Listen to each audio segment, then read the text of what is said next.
અને સમાચારની વાત બિન અનામત નિગમના ચેરમેનની નિમણૂક કરવાની માંગ થઈ રહી છે। ચેરમેનની નિમણૂક મુદ્દે દિનેશ બામણીએ નિવેદન આપ્યું છે। હજારો વિદ્યાર્થીઓને મુશ્કેલીઓ પડી રહી છે। સમાજના રાજકીય આગેવાનો ચેરમેનની નિમણૂક નથી કરાવી શકતા। બામણીયાએ ચેરમેનની નિમણૂક કરવા 25 ઓગસ્ટનું અલ્ટિમેટમ આપ્યું છે।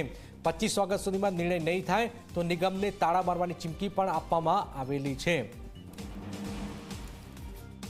રાજકીય આગેવાનોને વારંવાર રજૂઆતો કરી છે, ધારાસભ્યશ્રીઓ હોય કે શૈક્ષણિક સંસ્થાઓ ચલાવે છે, એ તમામ લોકોને મારું સ્પષ્ટ કહેવું છે કે શું આપ આ નિગમ અને આયોગના ચેરમેનની નિમણૂક નહીં કરાવી શકો?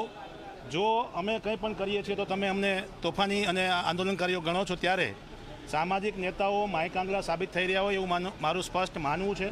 કદાચ મારો આ વ્યક્તિગત ઓપિનિયન છે, પરંતુ સરકાર આ બાબતે 25/8 સુધીમાં કંઈક નિર્ણય લે। ખાસ કરીને જે નિગમના વિદ્યાર્થીઓ લાભાર્થીઓ છે એમના માટે નીતિ વિષયક નિર્ણયો લેવા માટે કોઈ પણ ત્યાં જોગવાઈ નથી। એમના એમડી પણ હાલે ચાર્જમાં છે, એટલે આ નિગમ પાટીદાર સમાજના 14 દીકરાઓના શહીદોના ભોગે આ નિગમ બન્યું છે। એની સ્થિતિ કથળે એ અમને ક્યારે પણ પરવડે એવું નથી।